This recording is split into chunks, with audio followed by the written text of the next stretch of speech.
لیکن پھر یہ بھی سوال پیدا ہوتا ہے اگر اس کا فائدہ نہیں ہے تو پھر ہونا کیا چاہیے، اس پہ میں عباس صاحب سے پوچھوں گی. لیکن ڈاکٹر صاحب، عدلیہ کے متعلق جو بحث چل رہی ہے اس کا نتیجہ آپ کو کیا نکلتا نظر آ رہا ہے؟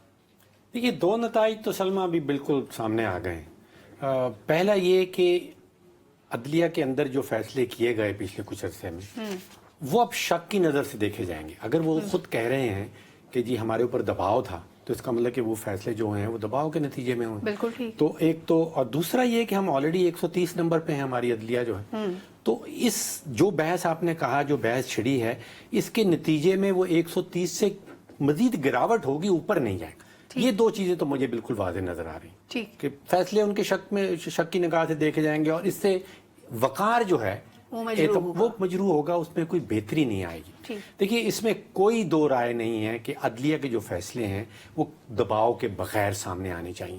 اب دباؤ بہت سارے قسم کے آ رہے ہیں. ہمیں جج خود بتاتے ہیں کہ سوشل میڈیا کے دباؤ میں بھی وہ آ جاتے ہیں، خاص طور پہ سیاسی جماعتوں کے دباؤ میں، خاص طور پہ پی ٹی آئی کے دباؤ میں بھی آ جاتے ہیں. وہ ساس کے دباؤ کا بھی ذکر ہوتا تھا، ساس کے دباؤ کا بھی ذکر ہوتا تھا، اور اس کے نتائج بھی ہم نے دیکھے ہیں کہ آپ کو 3-4 درجن کٹھی ضمانتیں بھی مل جاتی تھیں، اور جو کیس ابھی دائر بھی نہیں ہوئے تھے ان کے خلاف بھی ضمانت مل جایا کرتی. تو دباؤ تو بہت قسم کے آ رہے ہیں. اور یہاں پہ اب جو دباؤ کہا جا رہا ہے کہ وہ انٹیلیجنس ایجنسیز کا، تو ایسا میکنزم بنائے سپریم کورٹ، اس کا فل بینچ بیٹھ رہا ہے، ایسا میکنزم ٹھوس قسم کا بنائے کہ کسی بھی قسم کا دباؤ جو ہے وہ عدلیہ کی ججز کے اوپر نہ ہو، اور جو فیصلے آئیں وہ دباؤ کے بغیر آئیں. دیکھیے، اچھا، اب اس سارے بحث کا 24 کروڑ پاکستانیوں کو کوئی فائدہ پہنچے گا؟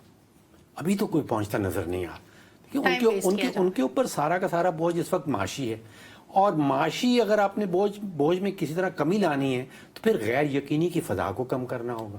تو یہ تو غیر یقینی کی فضا کو مزید بڑھائے گی. میرا دل ریلی جہاں پہ دکھتا ہے وہ یہ کہ جیسے ہی نظر آتا ہے کہ معیشت کوئی سمت پکڑتی نظر آ رہی ہے تو ہر طرف بم پھٹنے شروع ہو جاتے ہیں. یعنی یہ بائی پلان کیا جاتا ہے، ایسے وقت کا انتخاب کیا جاتا ہے جب سٹیبلیٹی آ رہی ہوتی ہے. دیکھیے، محسوس کوریلیشن ہے.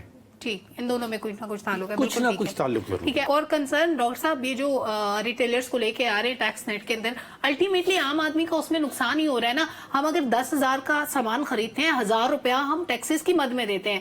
اگر میں نے لیٹ سپوز 10,000 کسی سے ادھار مانگ کے گروسری کی ہے، میں وہ 11,000 کہاں سے لاؤں گی ٹیکس دینے کے لیے؟ تو الٹیمیٹلی عام آدمی افیکٹ ہو رہا ہے. دیکھیے، ٹیکس کا ایک اصول ہوتا ہے، اس کو کہتے ہیں ایکویٹیبل ٹیکس. آپ اگر آمدن کما رہے ہیں، چاہے وہ زراعت سے کما رہے ہیں، ریٹیل سے کما رہے ہیں، انڈسٹری سے کما رہے ہیں، اب سب کے اوپر برابر کا ٹیکس ہونا چاہیے. تو ریٹیلرز کو آپ اس نیٹ سے نکال نہیں سکتے.